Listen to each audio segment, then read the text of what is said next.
সম্মানিত সভাপতি, মঞ্চে বসা নেতৃবৃন্দ, আমার সামনে উপস্থিত ঢাকাবাসী,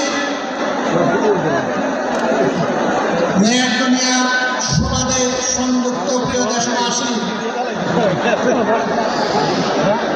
আমি মহান আল্লাহ রাব্বুল আলামিনের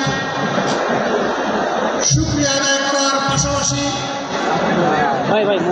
অত্যন্ত বেদনা ভারাক্রান্ত মন নিয়ে আজ আপনাদের সামনে হাজির হয়েছি।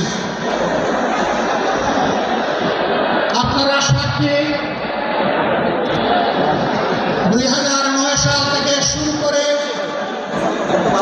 2024 সালের 5ই আগস্ট পর্যন্ত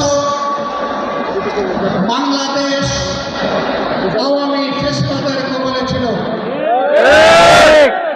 ফ্যাসিবাদ প্রতিপক্ষ সংগঠন হিসাবে তার প্রথম হিংস্র থাবাটি বিস্তার করেছিল বাংলাদেশ জামাত ইসলামের উপর। সকল শীর্ষ নেতৃবৃন্দকে এক এক করে তারা বন্দী করেছিল। প্রথম দফা বন্দী হওয়ার পর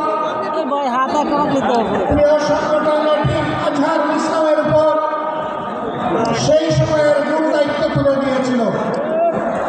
ভারপ্রাপ্ত সেক্রেটারি জেনারেল হিসেবে সংগঠনকে তিনি নেতৃত্ব দিচ্ছিলেন। পথের কাঁটা সরানোর জন্য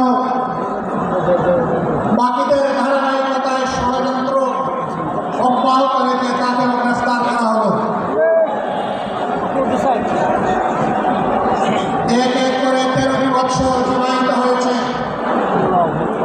কারাগারে অন্ধকার প্রকোষ্ঠে তিনি আছেন। এখনো তিনি মুক্ত হননি।